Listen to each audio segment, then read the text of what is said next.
The Kreutzer Sonata 1889 adalah salah satu buku paling kontroversial, radikal, dan mengejutkan yang pernah ditulis oleh Leo Tolstoy. Terbit setelah ia mengalami krisis spiritual dan eksistensial yang mendalam, buku ini sempat dilarang beredar di Rusia dan Amerika Serikat karena dianggap terlalu vulgar dan merusak moralitas publik. Judul buku ini diambil dari karya sonata biola dan piano legendaris milik Ludwig van Beethoven, Violin Sonata nomor 9 yang didedikasikan untuk Rudolf Kreutzer yang di dalam cerita menjadi katalisator emosi dan kecemburuan yang fatal. Cerita ini menggunakan teknik frame story atau cerita di dalam cerita. Sang narator yang sedang berada di atas kereta api mendengarkan perdebatan antar penumpang tentang pernikahan, cinta, dan perceraian. Di sudut gerbong, seorang pria parubaya yang tampak gelisah bernama Postnichev menyela pembicaraan dan mengaku bahwa ia telah membunuh istrinya sendiri.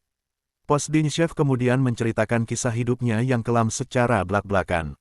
Masa mudanya yang dipenuhi kemerosotan moral sering mengunjungi pelacur, sebelum akhirnya memutuskan untuk menikah demi mencari kesucian.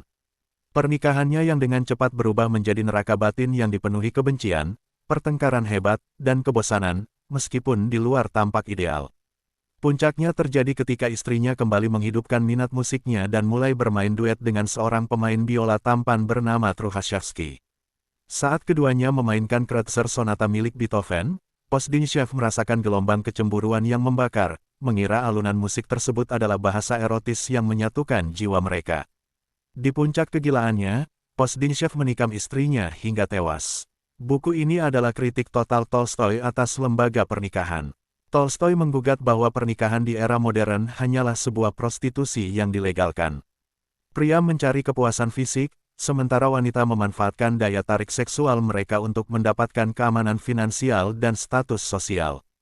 Begitu gairah fisik tersebut padam, yang tersisa di antara suami dan istri hanyalah kebencian dan keterasingan. Tolstoy membuktikan dirinya sebagai master psikologi manusia.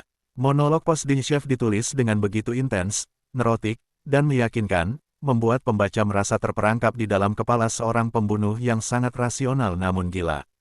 Buku ini terasa sangat tidak nyaman untuk dibaca karena Tolstoy menelanjangi kemunafikan sosial, egoisme pria, dan dinamika toksik dalam hubungan asmara secara sangat telanjang, sebuah kejujuran yang kejam. The Kreutzer Sonata bukan sebuah bacaan romantis yang menghibur.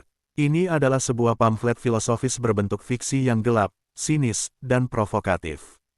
Walaupun banyak pembaca modern yang mungkin akan menolak mentah-mentah pandangan ekstrim Tolstoy mengenai seks dan selibat, tidak ada yang bisa menyangkal kejeniusan sastrawi Tolstoy dalam membangun atmosfer ketegangan psikologis di buku ini. Buku ini tetap menjadi karya penting bagi siapa saja yang ingin memahami fase akhir pemikiran Leo Tolstoy dan bagaimana seni, nafsu, dan moralitas bertabrakan di dalam jiwa manusia.